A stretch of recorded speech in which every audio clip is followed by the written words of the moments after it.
Yes, guys, how you doing? Welcome back to the Spurs Talk Show. I'm here with Benny. Yes. Benny, Tottenham fan for how long, my man? My entire life. Where are you from? You got an accent. Yes, I'm from Boston, Massachusetts originally, and I'm just in from Jerusalem, and I'm heading back to the States. But this was my first time at the new stadium. How did you find it? It was incredible. It was like a very soul-reviving experience for me. Yeah, really grateful for everyone who helped me get a ticket, and yeah, it was a good win, and I'm happy to have had the opportunity to be here. But I've been to Old White Hart Lane a bunch of times. So. Well, we hope to have you back, Benny. Let's start on the game. We love you, Benny. Let's start. We love you, Benny, bro. Let's focus on the game, Benny. Wow, my voice is completely shot. Okay. What? First and foremost, were you happy with the with the team lineup? Yeah, I think the team lineup was exactly what I expected. I think Højbjerg coming in for Bissouma was exactly what I would have thought Andrew would want to do, just to keep things tight and organized against a team that wasn't really posing a lot of threats, in my opinion. Mm-hmm. But hopefully we're going to see, once Bentancur gets back into the swing of things, we're going to see that beloved Bissouma, Bentancur, and Madison trio. And for now, we just have to sort of like tread water and try to fill in holes where they appear. And, so you've got intentions. You want to see Pape Sarr moved out of the team once Bentancur's back and ready. It's not that I want him out of the team. I just recognize that in a long season where we're really going for a high positioning, that Sarr and Bentancur should be pushing one another. Love that. I was winding you up. I was trying to push you. No, totally. But you can't drop Bissouma or Madison if possible. I mean, they're both mustard and they're incredible. So I'm really excited to see all four of them vying for positions. And then you have Højbjerg and Skip to come in and provide solidity. Yep. And then it's a really great situation. We have both in defense and in midfield, and right now we're just trying to figure things out in the front. Well, before we come to the front, let's focus on Højbjerg and Skip for a moment. Højbjerg played the full 90. I think he played the full 90. Skippy came on when Sarr got injured. Two players that played against Fulham earlier on this season, the Carabao Cup, and both disappointed that we got torn up in the midfield, at least in the first half. What was your take on? Let's start with Pierre-Emile Højbjerg. How do you think he came in as deputy to Bissouma? Do you think he did a good job? I think he did fine. I mean, he's a soldier. He's always been a soldier who does his positioning pretty well, who keeps things ticking over, and I appreciate the effort that he puts in to try to wrest the possession back when we lose it.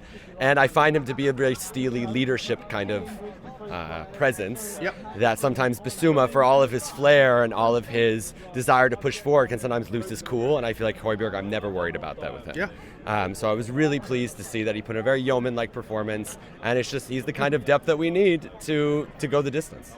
And Ollie Skip came in, as I say, for Pape Sarr. We don't know how severe his injury is. If Pape Sarr is picking up an I think he asked to be subbed off from what I could see on the pitch. If he misses the Palace game, is that a concern? Did Ollie Skip do enough today to think that he can come in and do a good job against Palace's midfield? I think so. I think Palace are also struggling a little bit to find their identity this season after losing a major piece. Mm-hmm. And I think Ollie Skip, again, he's good enough for this stage of the season. I don't want to run with him as the starting position the entire season. And we don't have to. We're not in that situation right now, which I'm very grateful for, but I'm grateful that he's there because he's also taught him through and through, and he'll put in a shift, and he made an amazing tackle today that I feel like just is that extra little bit of juice that you need from people coming off the bench to show that they really want it and that they're really there to contribute. And so I was very pleased with pretty much all of the substitutes in the sort of defensive midfielder kind of roles. Everyone else that came on, it was kind of hit or miss for me.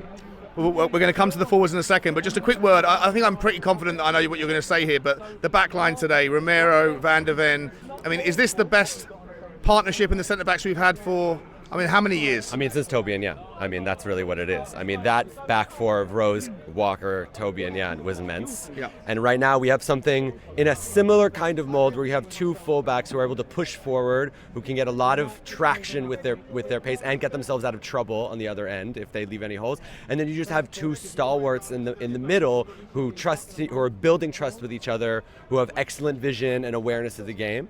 And what I really also appreciate is that Mickey Van de Ven also trusts himself in a one-on-one, whereas I feel like we've been working with Dyer and Sanchez and people who just, you were always worried. You were always concerned that they were going to slip or they were going to forget or something that.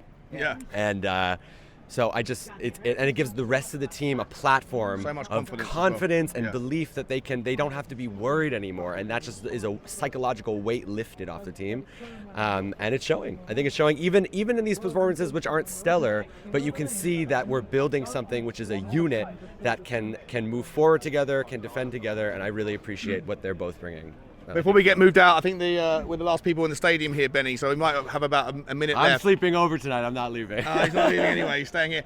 Just a quick word for the forward line. Kulusevski, Richarlison, Sonny and Maddison. They were the chosen front four today. Who were your standouts? Were you happy or sad with any of the particular efforts from any of them? I mean, Maddison just oozes class, and I think it's fantastic to see him and Sonny really creating something unique and dynamic, and there isn't really something like them in the Premier League. I heard someone before talking about Wolves, how they kind of have something a little bit lesser of a tier, but kind of a similar dynamic, but that's a special partnership, and it's only going to get better. I found Kulusevski today, if I'm honest, a little bit ponderous. Okay. I think... Lovely word. Thank you.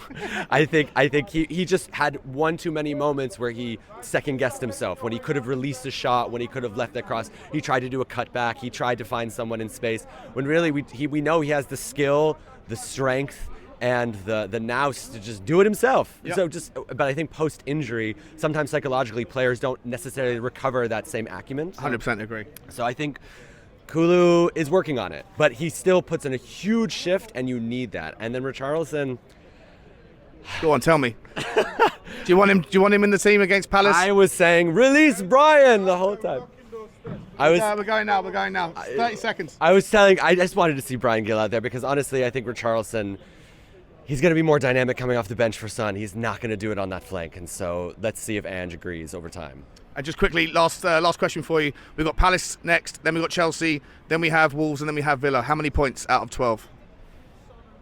I'm going for 12. Love it. I'm going for 12. Benny, I'd love to talk to you longer, but we've been kicked out. We're the last people in the Sean, stadium. Thank Pleasure. you so much for your channel. It's amazing. I watch Appreciate it from everywhere I am. It's great. You're doing great work. Appreciate you, Benny. There you go, guys. Go Come on, on, you Spurs.